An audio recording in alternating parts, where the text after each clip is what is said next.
Hi, I'm Paul Marobella. This is the New York Festival's State of the Biz one-on-ones with Pree Rao from Egon Zehnder. I couldn't be happier to have Pree with us today. Hey, Pree. Paul, great to see you. Great to be here. So it was just not long ago, you and I were in Chicago, my hometown, and we were at Kellogg, one of the best marketing institutions in the world. And it was great because it was a forum where you were able to bring together some of the best marketers in the world, which is really your role, right? Your job is to understand what's happening in the marketing and sales world, who the best players are, what brands are looking for.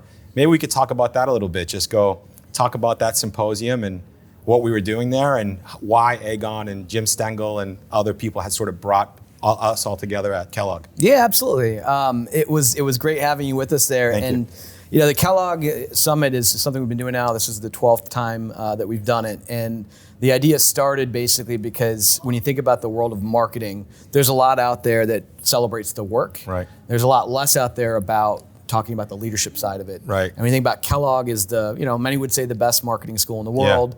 Aegon and McKinsey coming together, it's a great way for us to all be at the heart of our own topic, which is around leadership. And so the idea behind the summit is that every year we focus on the leadership aspects of marketing. And we try to come up with topics that are on theme as far as what's going on in the world at the moment. So this year it was radical shifts and the resiliency required to lead through it.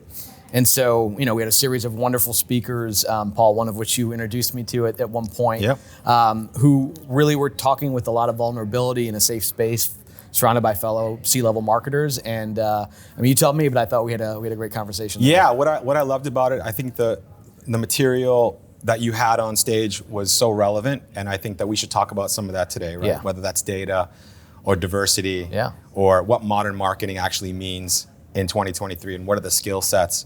And I think you hit the nail on the head there is it's a forum and an environment that was a safe space. Yeah. People didn't feel threatened by, being pitched or being sold or about what was happening there. And one of the things that I really loved about it was how open everybody was. Yeah. And to your point, how vulnerable people were about where they were in their career or how they got to where they were getting to. And I think we should talk about some of that here as well. Yeah. But before we get into that, maybe tell us a little bit about Egon Zehnder. Yeah. And I'm sure some of the folks that are watching have heard of the firm, maybe some haven't. Give us the pitch on Aegon and Sure, and hopefully it's not a pitch, but just a little bit about who we are. There's what's called the Big Five global leadership advisory firms. And when you think about leadership advisory, I really think about the people side versus the strategy side, which, McKinsey's and others are more playing there.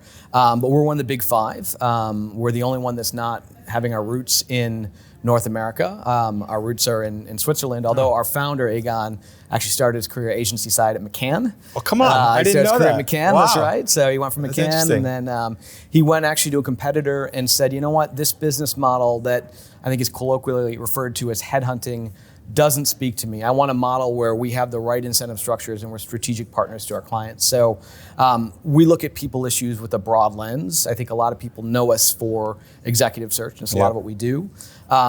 But the things that probably differentiate us are, one, we're all former operators. I think as you know, I'm a former marketer myself. All my colleagues had roles before in the operating environment. So we know what it's like to be in our client's shoes, our candidate's shoes. And our model is unique in that we have one firm-wide profit and loss statement. Okay. We're working together to service our clients' needs with the same incentive structure that we have internally. We're private, so we can take a long-term view. And so basically, I'm working with a group of wonderful former operators, all incented to work together with a long-term, how can I help mindset? And I can approach any conversation with that, not having to worry about some of the things you typically think about for the industry. And that ultimately leads to a really successful business model, because ultimately, I think the common sense rule of life is treat other people the way they want to be treated. Right. But often our incentives get in the way, and that's why that doesn't happen. Oh, that's I feel interesting. like we're set up in a way that incentivizes good behavior. So how does that translate? Obviously, there's the enterprise that hires you to do a search, and then there's the pool of candidates that you maintain relationships with. How does that philosophy come into play for each of those audiences that you're engaging? I think we see, if you think about our clients first, and it is a client-driven business, 80% of our work is probably repeat work. Yeah. So over time, what ends up happening is, you think about the world of client services, and especially in an agency environment, you think about pitches. Obviously, there's going to be times where we're pitching, but oftentimes we just get a call from people who know us and trust us, and we get to do the work. Right. Similarly, when you think about candidates, the question there is, I think there's different types of candidates, but those who understand how this world works, it's about building relationships there too, because ultimately you want to know the candidates deeply in order to be credible with the clients. And if I know you, Paul, really well, and I have a search that comes up in the space, it's in both of our best interests that we know each other well. Right. I think too often people come in and approach someone with an executive recruiting hat on and say, I'm looking for a job. And if you're doing that, it's very transactional. I remember actually when I was on the other side of this as a marketer, that was my approach. But the much more value added for everyone way is that you're finding people with whom you have a tremendous amount of respect for. And you don't know where it goes, but at the same time, you want to be helpful. And in the grand scheme of things, everything works out for everyone the way it should be, again, if you're operating with the right mindset. Yeah, I think that's a really good insight, because I think the folks that would be watching this will probably be both sides of the equations. Probably have some C-level executives that could hire you on the search side, and you probably have some folks that may be looking for a new role, or at some point you may want to reach out to. So I think that advice is interesting, right? Don't make it so transactional, but find ways to build relationships and get to know people on a more human level. And that way you're serving your enterprise clients, your organizational clients well by bringing candidates to the table that are right in some way. That's right. And honestly, the work we do is at the top of the house, right? So I'm working across top line functions. I also do CEO work. We do a lot of CEO work and board work. And so a client today could be a candidate tomorrow, a candidate today could be a client tomorrow. So there's a very synergistic way of thinking about, it goes back to you treat people the right way. You never know who's going to be where at the end of the day. And regardless of whether someone's going to be in a big position or not, it's just good human sense to also treat people the way that you'd want to be treated or that they'd want to be treated. Right. And I think that's my magic, advice. Easier said, life advice, harder to do. So global co-head of the sales and marketing practice. Tell us about what that means, what that is, and what does a typical day look like for you? Oh gosh, well I won't. I'll get to that second point in a moment because I don't think there is a typical day. I know everyone says that, but really there's not. I'll maybe get to some of the typical activities. Okay. But so it's a marketing and sales practice. Our roots were. We had a lot of people who were former CMOs. The person who brought me into the firm had been the CMO of Beam. And so consumer marketing was sort of where we started. And often that's because the marketing function is the P&L driver. Oftentimes marketers become CEOs. What we've seen over time, and you see this with chief growth officers, chief customer officers, et cetera, there's been more blurring between the top lines of marketing and sales. And what we're seeing is there was a relationship that used to be very adversarial and oftentimes is. And now those lines are blurring and have to come together. And so essentially what we recognize is we're looking at things holistically. Marketing and sales includes that intersection point where you have growth officers, customer officers, someone like Allison Lewis who spoke at our event. And so the idea is helping CEOs with top-line transformation and not being myopic and just thinking about one aspect of that, which is marketing, or one aspect, which is sales, but thinking about how can we help more holistically think about, you're a CEO, you care about top-line and bottom-line, how do you drive the top-line growth? Yeah, there's a lot I want to follow up in that. The first one I'll say is, from your angle, from your perspective, you mentioned Allison, who has the title of Chief Growth Officer at Kimberly-Clark. There's been some flow back and forth between the Chief Marketing Officer role and title and the Chief Growth Officer role and title. Have watched some of the biggest brands in the world, some that that have gone back and forth. What's the difference, and why do you think that that's happened over the last, let's say, 5-6 years? I'll start by saying I think it's largely a semantic game. I think what matters is the content of the job, and whether that's a chief growth officer, chief marketing officer, an SVP of marketing, SVP of marketing and sales, whatever you want to call it, it's really the content that matters at the end of the day. And I think the reason you have some of the semantics happening is because these are functions that operate, unlike if you have a CFO, the role is pretty much the same across industries, et cetera. Marketing and even sales can be quite different, B2C versus B2B, for instance. And oftentimes, the idea of what good looks like is blurry. And so if you had a CMO, and the CMO didn't deliver what you expected them to deliver because he or she was not necessarily the right fit or didn't understand the brief, et cetera, one solution is to change the title of what that means. Other times, and I think Allison's a great example, where the chief growth officer is actually encompassing more to the role, and there that chief growth officer position is a proper, different, bigger role. But oftentimes it can also just be a reword for something. So I go back to the content of the role, what's really involved in the work, and then the whatever you want to call it. Ultimately, you can call it what you want to call it, but that's less important. So is there a material? Because I'm fascinated, I truly want to know, like, is there a material difference between the chief growth officer content of the role and a CMO? Right? Where do you see the difference? Right. So it's a nuanced question, but if I think about the world of consumer products, it's just to use a proxy. If you're growing up in CPG marketing, you're accountable for the P&L anyways, and you're working with R&D, you're working with sales, et cetera, but there's dotted line reports. Okay. You don't own that. You're accountable, and the mentality you bring still incorporates those pieces. Chief growth officers, often you have the solid line reporting into that position, so it changes the remit where you actually have more strategic control over those other functions. So when you're talking about a proper CGO role, now you have access to levers of marketing, but also sales. And for instance, you think about the 4 Ps of marketing, a couple of those sit within the sales world. Yep. You get to actually play with those levers more directly than in a more influencing capacity if you're a CMO in the proper consumer product sense of the word. Interesting. Got it. And you had also said that oftentimes the CMO can make the move into the CEO seat. Yeah. Do you think that that's happening, or do you, at the enterprise kind of Fortune 250 level, and more than it has in the past, and we've seen some of it happen? And why do you think that that's happening more now? Do you think it's about customer obsession, putting the customer in the middle, customer centricity that is really being driven from the CEO seat versus coming up the finance or COO route? I think it varies by industry, and I don't know that I have a sense for the trends, but there are quite a few marketers who become CEOs. And it's interesting how it manifests, because what you see is this debate about CMOs in the boardroom, and why isn't there more CMOs in the boardroom? Why isn't there voice of the consumer in the boardroom?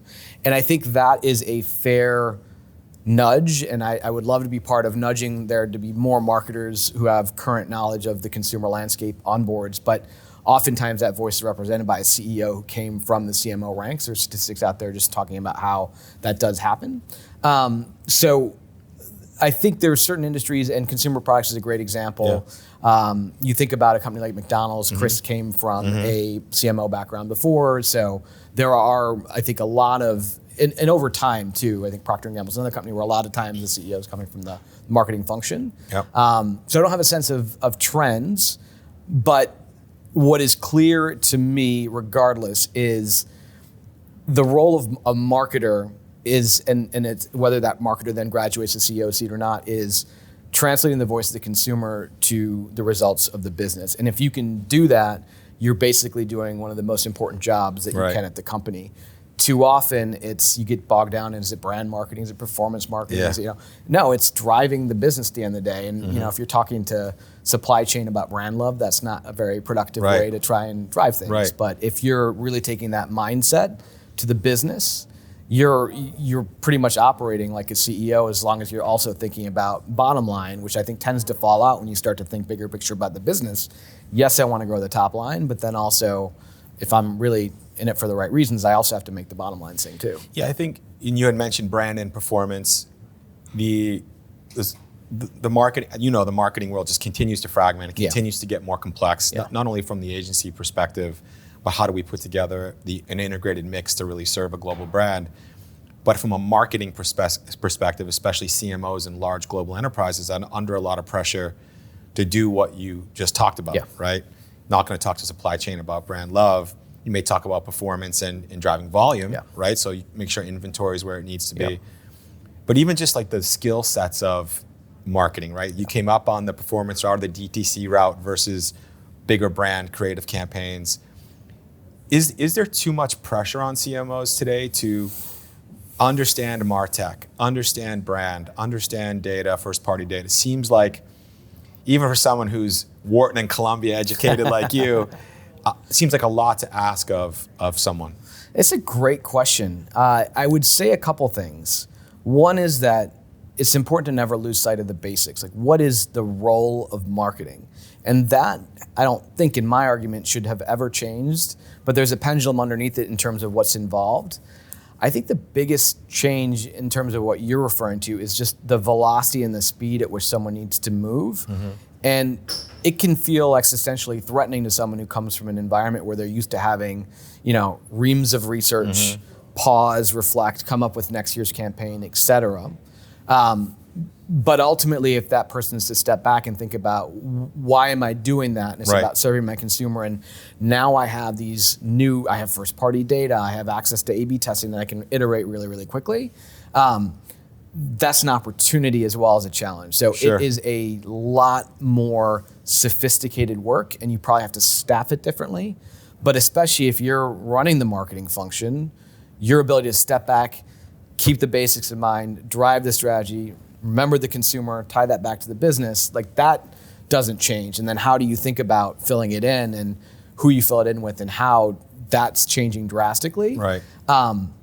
But I'm oversimplifying because that's really, really hard. Yeah. But at the end of the day, the job in some ways hasn't changed in terms of what it's all about, strategically speaking, hasn't moved. And when you're truly guiding the function on behalf of the enterprise at the C-suite, that's what you should be doing. Right.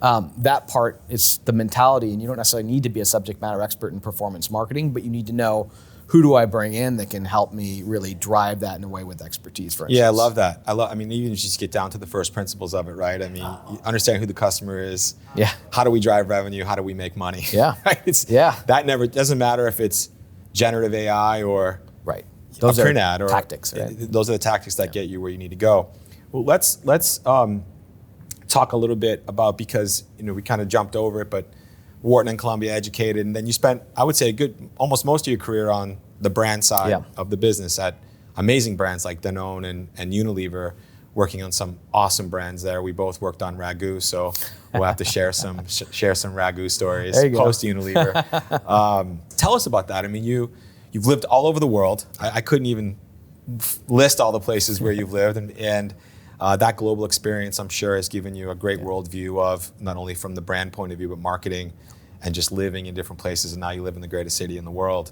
But talk about your time on the brand side, what that was like for you. And then I want to hear specifically, it's like almost like I'm interviewing you. Right. I want to hear specifically about your pivot to the Egon Zehnder world. Yeah, so I started my career out of undergrad in consulting. And I did that for about 4 years, a little bit less than that. And at the time, I was living in London and wanted to be back in New York, and I wanted to move into something more tangible. So I went back for my MBA, and I targeted consumer products, and specifically Unilever was my dream job. And the reason was you get to be this P&L driver. And so I spent a couple years at Unilever and then moved over to Danone, where I had a chance to work on local roles, regional roles, global roles, moved to France for 6 years, 4 of those years I was in Africa, going back and forth. And I really enjoyed it, and I got back to North America. I got back to the U.S., to New York, the greatest city in the world, and I randomly saw a post about this marketing leadership program called the Marketing Academy, and I signed up. You had to apply, and was lucky enough to get selected, and it had me starting to think about my why on top of my what, and I think I was pretty close to my North Star about impact and impact through people, because as a marketer, you really get to do that. But at the time I was choosing to leave Danone and starting to think about what was next, I was pointed to someone at Egon Zehnder, told that he's got great CMO roles, this guy, Rory Finley. And Rory and I start talking, and I was sharing a little bit about my why in addition to my what, and he flipped the script on me. And I'm really glad he did. I'd been interviewing for what I thought was my dream job at the time as well. And we take our craft very seriously at Egon Zehnder. So I had 23 interviews, and typically we do up to 40, so I was one of the lucky ones. But around interview number 7, my wife says to me, she says, "You sound more excited about Egon Zehnder than you do about this dream job." And that was when I realized, wow, you're right. And if you fast forward to by the time I got to the end of the interview process, I knew this is what I wanted to do, or at least to try, because you don't really know what it is till you do it. And the pivot is interesting. We have a number of former marketers at the firm, because I find the skill set's actually very transferable, but more importantly, the mindset. So I get to work at the top of the house on people issues, which what I saw, the altitude I got to in my career before, that, strategy is important, but people it's even more important. And so getting to influence that part of an organization at the very top, super inspiring from an impact standpoint. Yeah. And then the people part, what I loved about leading teams was the career development pieces. Sure, of course. And now every conversation I have is a career development conversation. So I literally go to work every day. I haven't had a day where I'm like, I don't want to go in. Every single day, amazing. And there might be, there's clients I don't necessarily have at the top of my list, but there's enough amazing work I get to do where I find that what I did was I took my operating skill set, brought to it the learnings from how we operated Egon Zehnder in terms of assessing people on leadership competencies, on potential, on fit, and you put those two things together and then bring that to the clients, and it's extremely relevant, pertinent, valorizing, everything you can imagine. What was the biggest difference for you that maybe you expected? And then the second follow-up question, what is the biggest difference that you maybe didn't expect? The difference that I expected that is still a big difference is I'm no longer the decision maker. I can make a recommendation, and I think what's crucially important is that I keep my agenda out of it. So you may know, if you're in a search, if I use search as an easy example that people can relate to, I may know this is the right candidate, but it's not my call. Right. And I can't let my agenda get in the way of the decision that needs to be made. So I can advocate, I can nudge, I can push. Similarly, I can know that for someone, this is the ideal job, but I can't make that decision for them. Sure. It's not like, it's not a sales job, it's an advisory job. And so from that standpoint, that was, I would say, an expected difference. Okay. The unexpected difference is how liberating that was. Wow, that's the cool. fact that I know that I do my best work when I take my agenda out of it, and that my goal is to advise my clients and my candidates. And if at any point I feel like I'm selling, I've gone too far. That means I've tilted off center. Right. And that's extremely liberating, because at the end of the day, I enjoy that aspect of being able to help people see what may be the best thing for them without feeling like I'm doing something that they're resisting against because it's not what they feel is in their best interest. Unless they ask you. Unless they ask me, Yeah. And how often does that happen? It happens. It happens. I mean, there's one of my favorite examples was I had, it was actually my early days, and I had a candidate who had 3 offers. 2 were local and for more money than the offer that I had. And I remember it was Labor Day weekend. I was walking through a field with my kids, and she calls and we start talking. She's like, I just don't know. Can they do anything? And I said, they can't, but I can go back to them and tell them. I said no, or what do you want me to do? Right. And then I don't even remember how it happened, but we just flipped to what it would be like to live in New York, and she had family here, et cetera. And it became this conversation where she started to feel really energized about, no, it's not just about, staying comfortable. It's about pushing yourself and perhaps, the right, I think of the right life and career decisions. And, that was a moment where it just people, when you're making a career decision, it's a life decision, especially if it's involving a cross-country move. Of course. Especially when you're thinking about, how do you perhaps operate it while making less than you can make somewhere else. I mean, those are really, really tough decisions. And sometimes, people appreciate you providing an outside perspective, even if by nature there's at least a little bit of skin in the game there, right? As much as I try not to. So the other thing I'll say is, look, this is my point. This is me with my recruiter hat on now.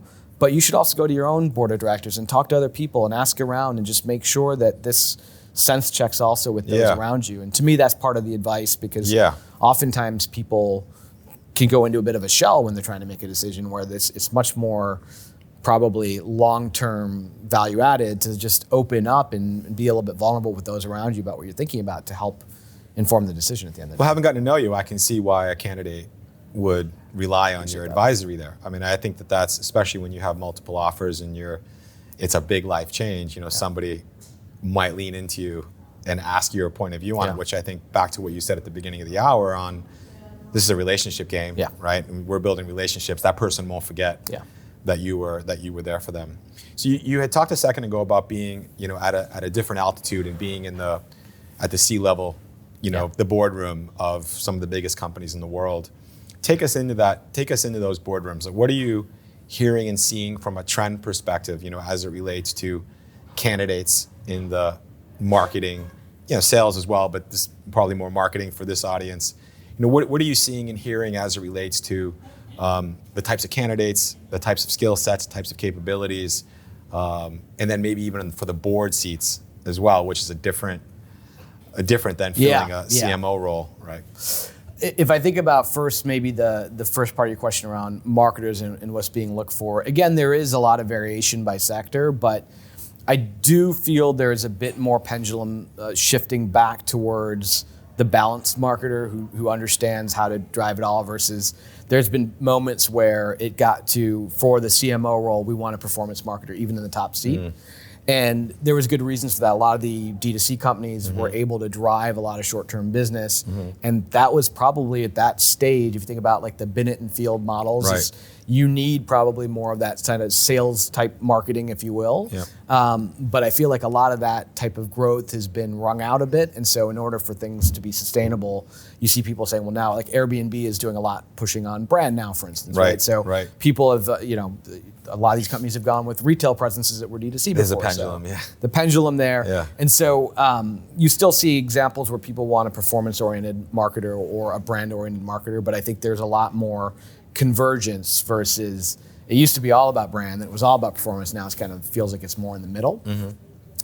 Interestingly, board seats, and this goes back a little bit to what we were talking about earlier, for marketers, it's actually surprisingly hard for a marketer to get onto a board. There's certain functions, CFO, legal, et cetera, there's kind of fixed positions for those folks there.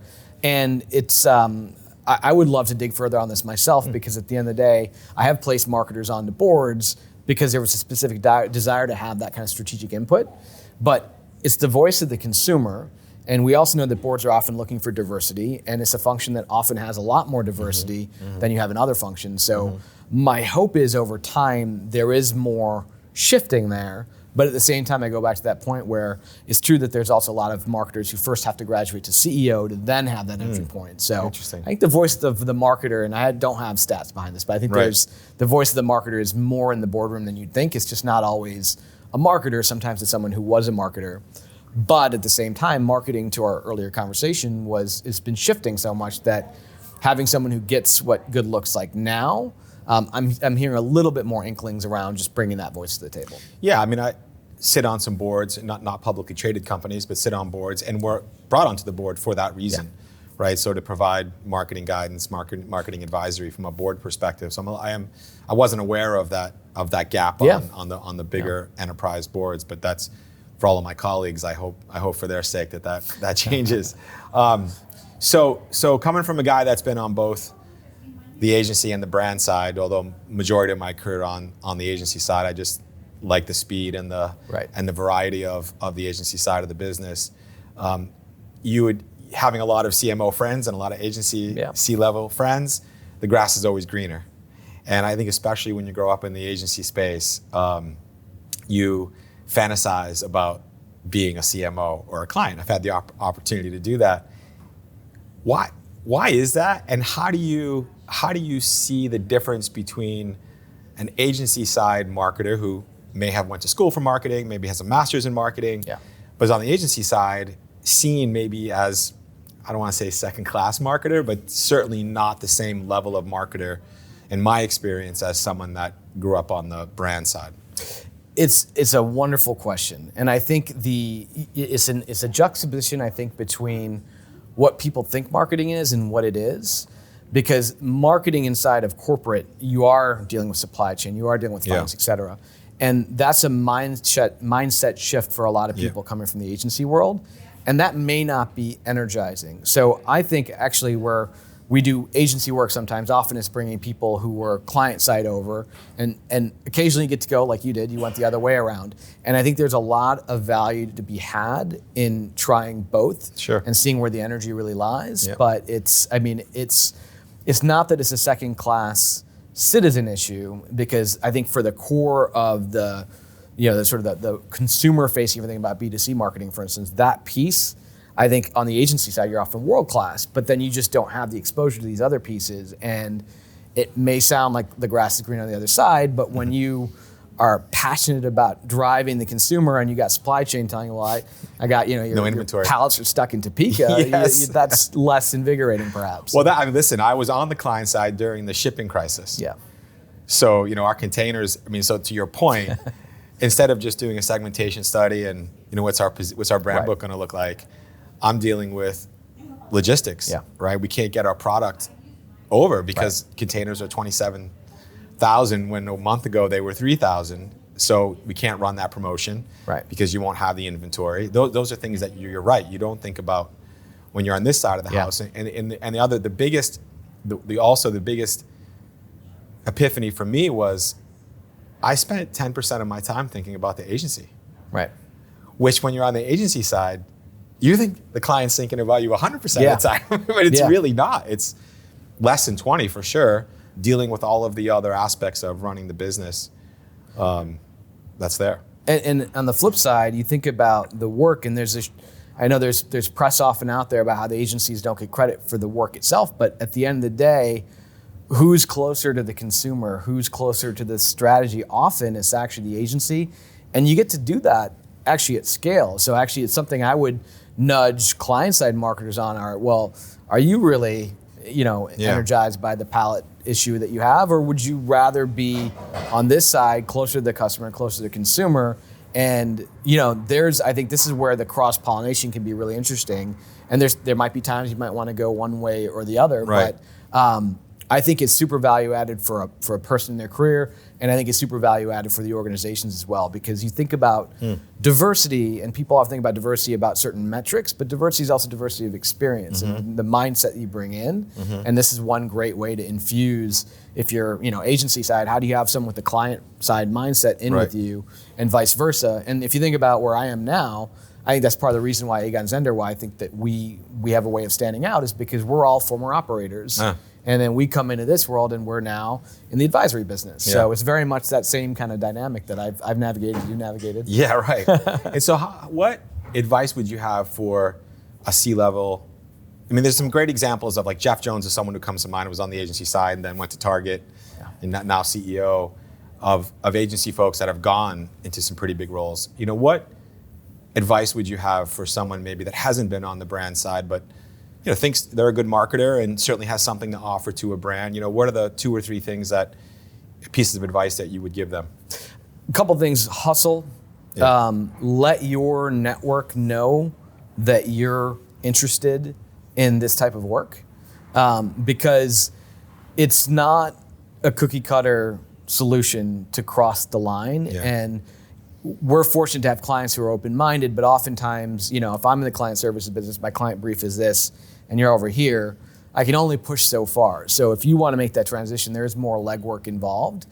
But the beauty is, you're coming across so many marketers in your current role, you may have to take a step backwards from where you are seniority-wise to make that leap, but that could actually very well be worth it. Because again, going back to the topic of title, I think you should not anchor on that. You should anchor on, the best career question someone can ask themselves isn't like, what do I want to do next, but what do I want to do 2 roles later, or if you can think further out, even better. But Right. And then, can this role get me there? So if you really want to try client side, and it means going down a level, that could be an accelerator you. later, right? So it's just Good. being mindful about it, but it's just a lot more legwork, but worth it if it's really something you want to try. That's great advice. It's great advice. And I love seeing people move back and forth. I think it's good for the business. Yeah. And even clients coming to the agency side. I mean, I've hired some CEOs that have never had agency experience to be CEOs of agencies, partly because they have that client empathy gene that sometimes folks on the agency side don't have, and I think that can give the agency side a competitive advantage. Absolutely. So you've interviewed a lot of people. Oh yeah. Since you've been there. What do you take away both from folks that interview well and maybe folks that don't interview so well? And let's just stay at the C level. I think the most important trait in a positive, in the best interviews, are authenticity,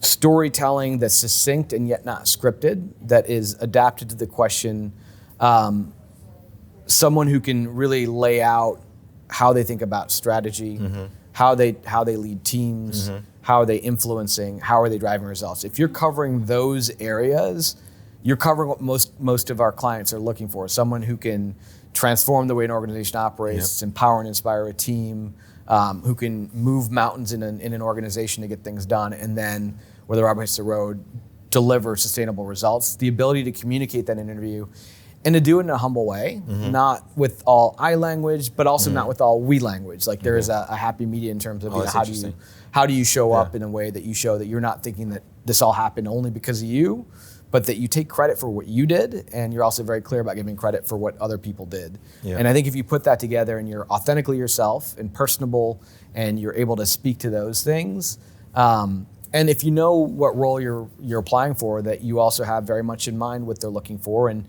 I would argue that you also keep in mind, here's the questions you might have about me, why I might not be a fit, and here's why I think you should consider me anyways, because that shows a lot of self-awareness and EQ, which is crucially important, especially in this day and age. Yeah, and I think people are probably afraid to do that. Yeah. Because if you have awareness, you know probably where your shadow sides are. That's right. It's hard for one candidate to have all of the criteria, so there might be a couple of gaps. I think that's my favorite is when I ask people for, I'll ask a question often, what does your 360-degree feedback say? And some people focus just on the positive. Some will give a bit of both. And the ones that I personally smile to myself is when they start with the negative and then come back and to the positive. It's like, this is someone who's hungry and really wants to continue to grow. So that's interesting. Yeah. What are some of the biggest faux pas that you've seen? Like, you don't have to be specific, but like, are there any horror stories you could tell us that that we could learn from? Don't ever lie. Yeah. Don't exaggerate. At this altitude, we are very thorough in our referencing, and if you're not truthful, it's going to come out. It's going to come out, and it's going to be a black mark. And when you think about, there's, as I mentioned, 5 firms that do a lot of the work at this level, and if you have a black mark on one of them, then already that cuts off a lot of the opportunities that come through this, at least through this world. But also, it's just it shows a lack of integrity that is that I think it would make me feel ashamed if it were myself. So to me, it's just a faux pas just for the job market, but also like, why do that to yourself and have to live with that? Right. The other one is not to disclose when you've left a job, when you've already left a job. Because sometimes we'll be in a process, and we had a situation where our client loved, and then it had been positioning themselves as if they were still in role, and then it slipped out in a conversation they left months earlier, and that literally, this was a ready to be done hire, and that ended it. So it's still sort of a little bit in that camp of not being truthful, but like, be transparent, be authentic, be you, own who you are, and you don't want to put on airs for an interview, because then you're going to show up to a job and they're not going to get what they thought. Right. And so everybody loses. Everyone loses. That's a great way to put it. Yeah. So what's next for Egon Zehnder? Where do you see the firm going the next 3, 5, 10 years? It's interesting, you mentioned early on diversity. So I think we place an enormous emphasis on diversity and inclusion, and I think we are on our own journey there. And I'm really excited to see that as we grow, we're getting even more diverse and inclusive. I think if you look at our New York office, for instance, it's wonderful how you look at all the different things, all the different ways you can think about diversity, how we're represented. More and more of that, and then by virtue, continuing to push the envelope more and more of that. Because when I started in this business, diversity meant women. And now it's obviously broadened out quite a lot. But there is still a lot of work to be done. Again, with pendulum swingings, and we talked about the Kellogg Summit, it's kind of gone back this way. What role can we play in continuing to drive that? Because ultimately I should have probably said this earlier, our mission is leadership for a better world. Yeah. And the more diversity of perspective you can have throughout an organization, the more novel ideas you can have, the more, in marketing, the more growth you can have. Right. So that's where it's sort of a broader answer, but to me, that's where we have a lot of opportunity. That's amazing. Further. And I look forward to seeing where you all go. Where can folks find you? Pree Rao, so nice simple name. You can look me up on LinkedIn and hit me up there. Okay.